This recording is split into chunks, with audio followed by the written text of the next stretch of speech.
आज आपण करणार आहोत एक्सपेरिमेंट. त्या एक्सपेरिमेंटचं नाव आहे क्रोमॅटोग्राफी. ठीक आहे. त्यासाठी आपण पहिले घेणार आहोत आपण बीकर मध्ये काय घेतलंय पाणी. ठीक आहे. नंतर हे काय घेतलं आपण कागद नाही फिल्टर पेपर. आपण काय घेतलं बीकर मध्ये थोडंसं पाणी घेतलंय. नंतर फिल्टर पेपर घेतलाय रेक्टँग्युलर शेपचा. ठीक आहे. नंतर आता आपण काय करणार आहोत क्रोमॅटोग्राफीसाठी याच्यावर करणार आहोत इंक ब्लू इंक ने स्पॉट करणार आहोत 2 सेंटीमीटर वरती खालपासून. ठीक आहे. एक आपण याच्यावर कोणत्या कलरचा घेतलाय ग्रीन. दुसऱ्या याच्यावर घेऊ आपण या कलरचा. कोणता कलर आहे ब्राऊन. ठीक आहे. ब्राऊन कलरचा.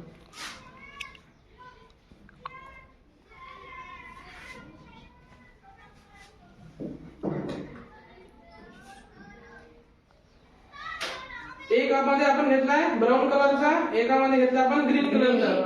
आता याला आपण करू आपण क्रोमॅटोग्राफी करूया. ठीक आहे. क्रोमॅटोग्राफी एक्सपेरिमेंट करू. तर याला काय करायचं पाण्यामध्ये थोडंसं पाणी घेतलं त्याच्यामध्ये टाकायचं डीप करायचं. काय करायचं डीप करायचं. आता नंतर आपण याच्यामध्ये काय चेंजेस येतात ते पाहू. 2 प्रकारचे टाकले आपण. थोड्या वेळ आपण वेट करू. त्याला ते जे पाणी आहे ते वरती येते आणि त्यातून जो कलर आहे त्याच्यामध्ये जे वेगवेगळे घटक आहेत ते वेगवेगळ्या कलरचे होऊन आपल्याला दिसतात.